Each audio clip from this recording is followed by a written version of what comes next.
swoim V12 turbo doładowanym, który jako lider będzie chciał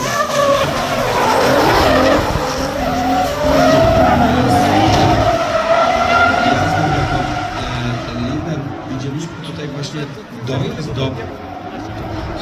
touch and go i wypełnienia tej najdłuższej zony. Przepraszam, że się śmieję, ale no ten głos i mój, i Mateusza